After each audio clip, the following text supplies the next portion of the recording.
Welcome to Readings from the Animal Kingdom with Kareema from Pet Care Magic. I'm an animal communicator, a Reiki master who specialises in animals, and an intuitive psychic. And I like to combine all of those modalities into channeling messages from the animal kingdom for myself and for others.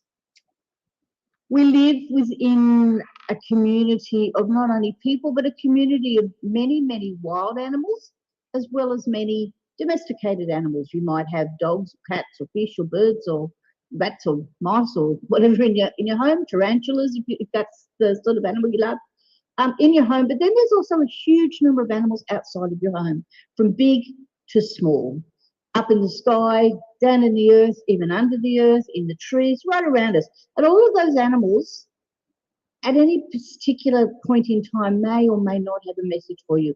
And I'm going to invite you through these readings done every week on a Sunday, hopefully, to listen to that message, take what resonates for you, and open up your way of thinking over the following week into how that message does or doesn't fit into your life. It's okay if it doesn't. It's okay if only some of it does. That is 100% up to you. The animal kingdom has no egos. They don't mind. They just hang around out there, and if they're given an opportunity to communicate a message, they will. Each week will have a particular theme to it. Before I start the reading, I will meditate on what animal I think has the overarching message for that week. And I will then choose which of the numerous animal-themed decks I have to work out which deck I will be using for that reading.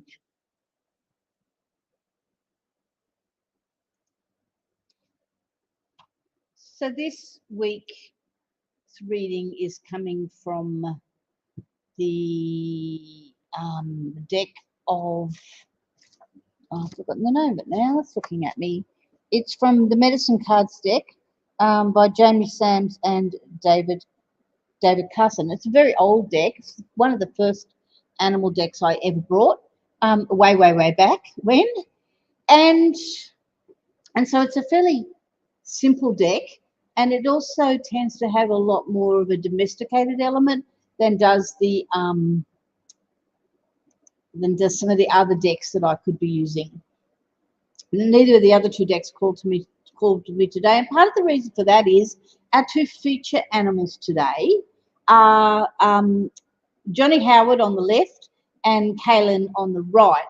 Kaylin is Johnny Howard's mother, and if you're an Australian, you'll know the reference to Johnny Howard. This is a pup that is out of Kaylin's last litter, a pup that's currently looking for a home, I might add, and he has bushy grey eyebrows. I don't normally name puppies. They're normally like black boy, red girl, black girl, sort of something like that. This one has become Johnny Howard, and he has a sister that's almost identical to him. So she's Johnny Howard's sister. As I say, the grey bushy eyebrows for the Australians will get the reference. And as I said, the deck is the basic sort of animal, the first up line medicine cards with a lot of animal energy to them. So without further ado, I've just got to go forward, and I'm trying a new way of doing it this week, so bear with me a minute. There it is. So I'm not going to do this today.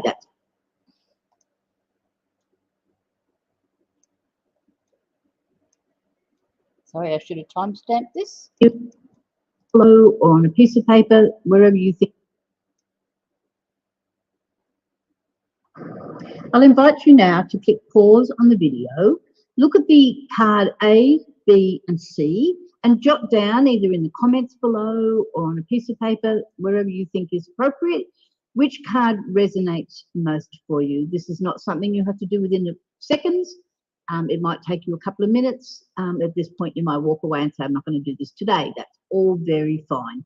It is A, B, or C that most calls to you.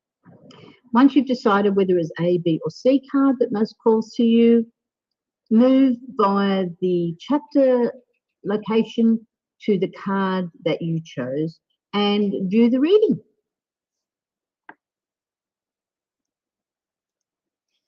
So this was obviously done for when I pre-recorded. I normally don't live stream these. I'm just trying this out today to see how it goes. That's also why I'm not feeling quite as comfortable as I normally do. So we are going to have to go through this in A, B, and C as normal. You can choose to turn off here and come back when I do card B or card C, or view it on the replay. So card A came up, and it's the whale, and I don't quite know what the whale. To be honest, I'm going to be totally honest with you. I'm not 100% sure why the whale has come out of this deck. And as I say, this reading today had a very domesticated local feel for me, as distinct from some of the other readings I do, where they have a very international, like world event style feel. This feels a lot closer to home. And there's a lot of, like I said, there's a big water element about the whale. And we're in the middle of quite a lot of rain on yesterday, and not so much rain today, but they say we've got quite a big rain event coming all week. So possibly the water is part of this here. What's also coming across to me when I look at this card is the fact that we're only seeing a very small portion of the whale, that a lot of what the whale is showing us is actually underneath. And I think maybe the thought that's coming into my head is that maybe we need to be aware that what we perceive is only a very small part of the story. And also, if you think about it, when a whale does this behavior, or even when they breach and come up and you just see the blowhole, you see a very, very small snippet of what is the totality of their behavior. And I suspect that the whale's saying to us, what is, don't just see it and judge just the small bit. Get used to more thinking about what you can't see, and how this small piece fits into the bigger picture. I mean, they're massive creatures. I've had the ability to go whale watching off Coffs Harbour. I haven't done it for many, many years, and it's absolutely mind-blowing. It is a once-in-a-lifetime style event, and like this would have been, I don't know, my daughter would have been quite young. She would have been in junior high school, and she's now turning 30. So, you know, at least, what is she, 10, probably close to 20 years ago. It was not long after we came up here. And I still have really incredible, vivid memories from that time. The other thing about the whale is they are a very, very sensitive creature, and they are used to living in they're sort of going to, so they live in groups, but they are somewhat solitary. And so the other thing that came into my mind when I'm looking at this card is it's okay to move as a group, but it's also okay within that group to have some solitary time. Like you don't need to be on top of each other. If you think about it, when the female whale goes to calve, she will move away from the group, and she will calve, and then she will come back in with the group. And they do have a community within their group, a bit similar to dolphins, only dolphins tend to be a lot more communal. So what is the water element here? And also, what are these? I'm really drawn to try and interpret the symbols hanging off this card. That's a big feather. It's almost like a deer antler. I'm not sure what these symbols are meant to represent. I'm just going to have a quick look at the book, if I still have it. No, I don't seem to have the book still with this. I'm not sure where the book's gone to. And I don't usually use the books for these. I'm just sort of communicating with Kaylin, and she's normally asleep in the crate behind me. Where is she? I'm not sure where she is today. She's asleep at my feet. And Johnny Howard is asleep on one of the other mats, I think. No, he's at my feet as well. They're not offering me any massive communications, other than they've just said to me, we're holding the space for you, and the space for everyone else. And I'm just wondering whether, how they're not offering me any massively wonderful insights. Thanks, guys. This could be useful. They're just being. And yes, they're probably saying, what they are saying is think locally right now. Think about my local environment, your local environment. Come back to home. Come back to what's happening local. And I suppose that resonates with don't get too caught up with a lot of the news is really bad internationally at the moment. Don't get too caught up with that. Just hunker down towards home, and I think we tend to do that as we come closer to Christmas anyway. And of course, in the US, it was today's Saturday. Today's Sunday, so you're a couple of days past Thanksgiving. Thanksgiving is always a time for celebrating home and celebrating family and coming back together as a group and back within your local environment. A lot of people will travel back to home for Thanksgiving. We don't have Thanksgiving here in Australia. I don't think we need Thanksgiving here in Australia, but that's certainly the comment that comes to mind. So we might move now on to card 2. I've just got to go through the card 2.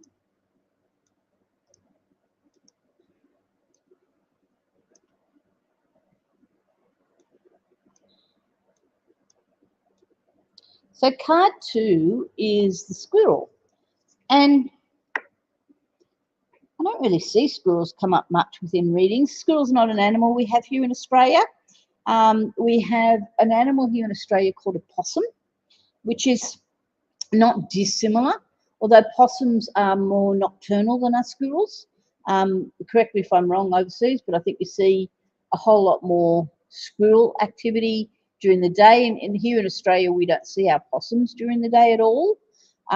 We see they come out at night. They're very, very nocturnal creatures, but they're similar to this, and of course they don't. The other dissimilarity to the squirrel is they don't hide food. They don't go and squirrel away food. So what's the squirrel trying to say? Doesn't seem to have any connection to the whale, which sometimes happens, but it is saying prepare. This whole be prepared, be active. So although the whale, you only see part of the whale and you see the whale down within the depths of the ocean and only coming out at times, squirrels quite opposite. And they're almost very sociable, cheeky sociable creatures. They like the whale, well, a bit less so than the whale, but a bit more so than the whale. Squirrels tend to be quite comfortable within the local environment, where if you've got squirrels locally, they're quite comfortable cohabitating with humans. There's a much different feather here. There's something sitting in the back of my mind about these two feathers. I'm just having a look at the feather that was on the whale. I'll just fish back for you. So there's the feather that was on the whale, which is like a dark feather. But they are very big. They are very big feathers. They look like almost eagle feathers, and I'm just getting a flash of an eagle sitting right up and above us in this, which sometimes happens, and that almost looks like another eagle feather. The squirrel has quite a shell here. See this sort of shell element to their decoration, and the whale had a shell. No, not quite. The whale was more, that almost looks like a whale tooth. The whale had more sort of land-based style. That's the squirrel got. Come here, squirrel. Where are you? There he is. There's no commonalities there. Although that's probably a shark's tooth. So there is a commonality there in terms of the decorations. Squirrels are very homebodies. They tend to be up in a tree, and that tree is the place they live in. They have quite a good range of places they go, but they come back every night to this nest. So again, same principle. It keeps saying, get the same theory, same thing coming up in this readings, which is come back to base. Come back to home. Protect your home. Be very, do what you need to do to make your home very comfortable. I'm thinking about some of the sort of cartoons we often see with squirrels and moles and those sorts of creatures where they're perceived, they're displayed in the cartoon world as having a very comfortable place to live. They're certainly very comfortable within their tree, and given enough food and enough ability to put away food, they're a creature that does very well in close proximity to habitation. I don't believe there are, unless there's some very bizarre types of squirrels around, but I don't believe they're in any way threatened within their habitat. Surely some of the growth of housing areas might threaten habitat to a degree, but as a general rule, they cope quite well with rural, being on the edges of rural areas. The whale itself is habitat isn't that adversely affected now. It's unlike, I'm old enough to remember when it was badly adversely affected. And up here we're in prime whale watching area, so the whales start coming up the coast and past the coast of I'm in mid north coast New South Wales, halfway between Sydney and Brisbane, and we see them coming up the coast from the south anytime from like June, July onwards, and then they turn around, they go further up to wherever they go, don't ask me, the warmer waters, and then they turn around and come back much later on in the year. So we see quite a solid whale migration, and every year there's been more and more and more and more and more. And to now it's not uncommon at all. I remember years ago I was mobile grooming, and it's really weird to come up into some of the areas in Scott's Head where it is literally a headland, and it's a place. It was at that time a very small country area, literally out right on the headland overlooking the Pacific Ocean, and like you'd be grooming dogs and seeing the whales pass you. And I remember talking to one of my clients one day, and they weren't far away from the beach, and he said, "Oh, I had an amazing experience this morning. I was taking the dogs for a walk," and he said, "I went up and crested the dunes, and there were 4 whales, like just offshore, and I used to stop and have my lunch right on the headland. They call it Elephant Head, right on the headland, and literally watch the whales for an hour." So their numbers are quite good. Squirrels' numbers are quite good. So that's probably enough. So what I tend to try and do often is I see card 1, I see card 2 or A or B, and then card C comes up, and then some of these readings, the story is all 3 cards. Other times it's just slightly different. It's like each card has its own individual story. To me, this reading is each card has more of an individual story, and they're not necessarily communicating with everybody else within this story. And also they're not communicating with the 2 key animals today that are overriding all this, which is Johnny Howard and Kaylin. They're there more to hold space, and they're there more to reflect to bring my thought process back to local rather than international, where a lot of it's been lately. So let's go and have a look at card C. And this was a bit of a shock for me when I pulled it just before the reading started. Where are we? So I forgot. Oh, hang on. Right.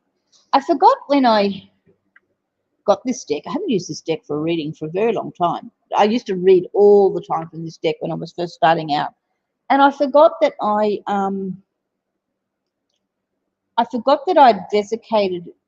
dedicated a few blank cards in here into what I call wild cards, where I was letting within the reading have whatever needed to come out when one of these cards came out. And what I'm drawn to here is we've got the commonality back to these 2 feathers, or they're not quite the same as the feathers we had. And this also looks almost like a starfish, and this looks like either shark, or I don't know whether whales have teeth, but looks like the same sort of thing. So it's almost like this is the card that brings card A, the whale, and card B, the squirrel, together. And I'm not getting, usually when I do this, I get a flash of an animal, and what I have been getting, the animal I have been getting flashes of during the last week, so I tend to be sort of the week ahead of these readings, is the bison. I've had a couple of instances, I haven't watched it, but a couple of instances where there's particular there's a particular incidence, there's a particular YouTube video of, and it just keeps flashing up in my feed, and I haven't looked at it. But it's, you know, when you're going through the sort of the homepage on your YouTube feed, which is what I tend to do most nights. It's I don't even know it's a long video. It's probably more of a short, and it's bisons all sitting literally on a road, and a lot of like tourists. And then the only caption I've ever seen is, "Don't go near them. You know, be careful when you're going through bison area. I mean, they're huge creatures." I do follow a channel on YouTube which is actually a bison farmer, and they are really seriously dangerous, but not in a nasty way. Animals, they're dangerous because they are still very undomesticated, particularly even his bisons in his farm. They're very undomesticated and they're huge. If a bison throws itself around, it's like probably, I don't know what the weight of a bison is. I'd say probably close to 2-3 tons, particularly the big boys, throwing around a heck of a lot of really dense weight. And so this YouTube video, and now I'm going to have to go and look at it next time I see it, and I probably won't see it now. And again, I'm getting a lot of bison energy right now, and bisons are they're very, what's the word? Prehistoric is the word, but they're not prehistoric, but they're very ancient creatures. Again, same thing with it. If you think back to the whales were virtually hunted to non-existence, and they're still under pressure with some circumstances, but they're coming back now. And the bisons, I think, were very much similar. They were almost hunted out of existence, and they've learned how to cohabitate with humans. So what's the story there? I think the story there is be adaptable, learn how to adapt you and what you need in your habitat, in where you live, to work with humans, because they're not gonna, it's not gonna be any good if you're trying to work against humans. And I think many animals in the animal kingdom, that's what's happened to them. They can't work with humans. And it's almost like the bisons, and the other big thing I just caught from the bisons is they're saying we may be seemingly very different, the bison referring to the whale and referring to the squirrel, and also referring to humans, but in actual fact, we have a lot of commonalities. And that there is a lot of what we think and feel and do that is common to all of us animals. And at the end of the day, humans, you're just animals as well. We're two-legged, they're four-legged. Bison's also telling me that live and let live.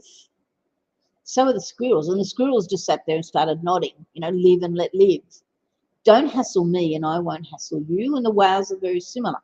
If you think about whales, there's strong rules here in Australia when we see whales, because we do see quite a lot of them, even within Sydney Harbour. And even when I was out whale watching, there's strong rules about you cannot go within a certain distance of a whale. It's for our protection, more the point, but it's also for their protection. They're very large and very large and not predictable creatures, and so you've got to give them their due respect. So I think also what both of these big creatures are saying to me is give us our due respect our space, and in turn we will respect your space. But all of us, the whales, the squirrels, the buffalo, or the bison, they're all very integral to the world's ecosystem, and we all need to respect each other and respect our place within the ecosystem, particularly when our ecosystems impinge on yours. And how now we are getting back into a slightly world view. The bisons or the buffaloes are also saying there is safety in group. That yes, again, they're the same. I know from this farm, this bison farm that I follow, buffalo farm I follow, and I'm To be honest, I'm not quite sure the difference between a bison and a buffalo, whether there is one, but I know from following his videos that he knows when his girls are going to calve, they go off away from the group and they calve, and then they wait for the calf to be settled, and then they come back in. They come back in with the group, or I've also seen from his videos where the group actually comes up to them. It's almost like, okay, we're right now, says mum, and she communicates to the rest of the group, and you often get the older, more matriarchal females come up and, oh, you know, it's almost like a congratulations, dear, isn't it cute? And that's not dissimilar to what happens to us in human life. You know, when you're having a baby, you tend to isolate from the world and go away, and then, you know, do what you need to do, and then you recover quickly, and the rest of the world comes in. So I suppose what they're trying to say is there is a time and a place to go away and isolate, and then there is a time and a place when that isolation's got to stop, and you've got to come back to within your local community, and be integrated back within your local community. So that's sort of the main themes. I'm feeling a little bit like this isn't giving you value. Some of the readings come off with very, very strong themes. This one doesn't. This seems to have a very low-key theme. And I'm sitting here thinking to myself, okay, that's fine. It can have.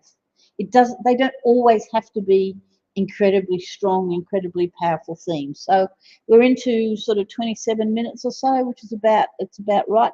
I think this is probably one of those readings where you should watch it either by the pick of the card you're doing, or watch it the whole way through, or watch the pick of the card and then go back and watch the other cards. It really doesn't matter.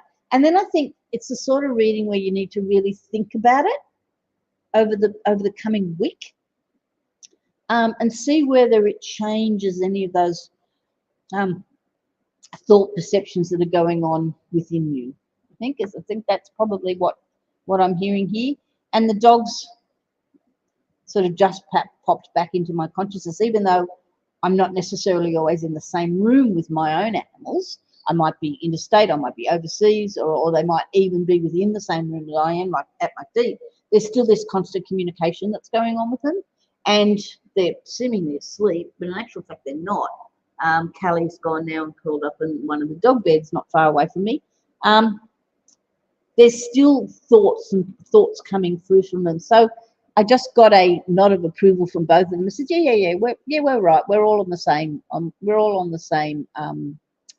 We're all on the same wavelength here today. And yeah, you got it, even though it doesn't feel to me like I got it. So with all that raving over, I am going to stop now and do the final thing. Where are we? Just trying to find the final sign off.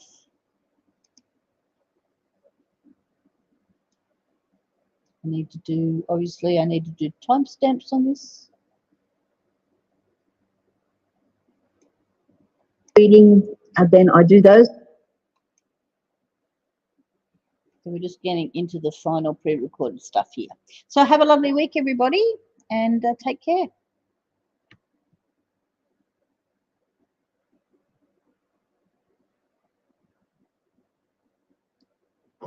Thank you very much for being here with me today. I hope you found this enjoyable. It is for educational purposes only. If you do want a fuller reading, then I do those obviously online, so you can be anywhere in the world. Just go to petcaremagic.com and you will find the link to book a time to have a fuller animal reading. Please like, subscribe, and hit the notification buttons if you want to be notified when I do more of these each week. Thank you, and I hope you all have a really great week.